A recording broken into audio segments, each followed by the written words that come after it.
Hello guys, welcome to another video. In the previous lessons, we learned about the internal, inline and external CSS.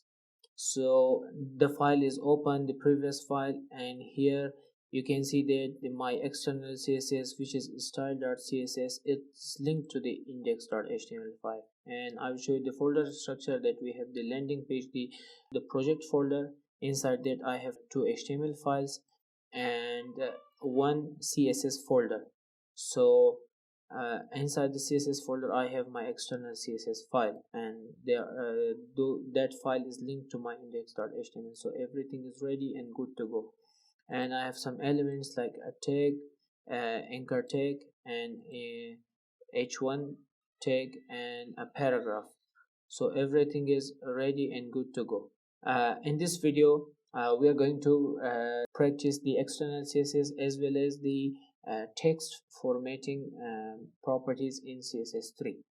So let's get started and format our different types of text, and let's see how can we do that. For the very first thing, let me use the class selector to select my home page title, and I'm giving it a class of title and moving to the style.css using the dot to address the class and style. So for text formatting we have different and many properties.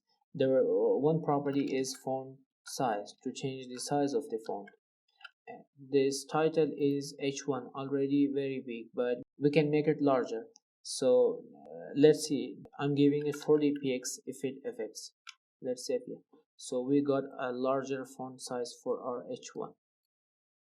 The other text or font property is the weight of the font, the thickness, or the let's say for our paragraphs, bring some changes to our paragraph. This the p tag, I'm going to select it by the the tag itself, so it will be practice as well. Let's say font change, first change the font size. The default font size may be 18 or 16 for the paragraph, so I'll change it to 20 pixel. We get a bigger. Then I'll change the boldness of this.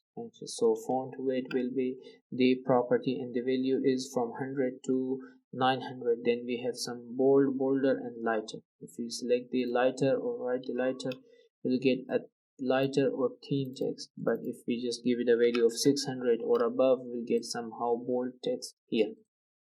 Next we can change the font style of this. So font style is font family in CSS. These suggestions are the installed or predefined fonts in almost every browser or in my computer, so we can use them, but later on we will learn how to define our custom font. For now, let's use this one.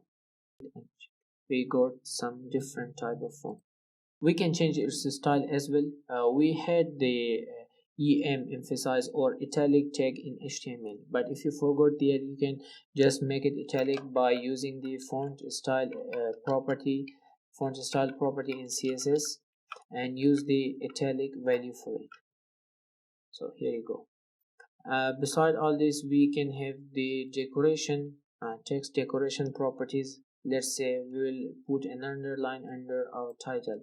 So text decoration is the property, and let's say we want 5 pixel thick and a solid type of blue underline for our title. We get that. So the first one is the thickness. How much thick do you want? If you want some more thickness, you can just use the 10px you get. And the solid is the style. You have the dashed, the dotted, and the solid one. And you will have the color, not just blue, you can change it to red or any other type of color you want. This is the underline. You can use the line through if you want, another variant of the decoration. so I need that underline. Let's practice this underline text decoration more. We have a link there to about page, and that is having an underline by default. So it means that our our anchor tag is having underline by default, and most of the people don't want this. So we can select the a tag and just say text decoration none. The underline will be removed from the text. Beside all this, we have the alignment for our text. We can align wherever we want our text according to its parents. Let's say use the text align property and say if we want to make our paragraph justify any, it means align from the left and right both sides. Justify. You can just align it by right. Okay, now you can see, and the left is by default. So if you want the left, don't just use this. Let's check it on for the title as well. Text align center. So our title is in the center now. Next thing you have for this text is text transform. For example, you want your text to be uppercase, in lowercase, or capitalized. Let's see. Let's check the uppercase, and I forgot to type it in uppercase, but now I can use the text transform property of CSS and the value of uppercase to make it uppercase. Or if you want all in lowercase, so you can use the lowercase or the capitalize. So normal is normal. Let's capitalize because we have it capitalized in our HTML. And you let me bring it back to uppercase. And this was about the some of the properties of text. Thank you very much for this video.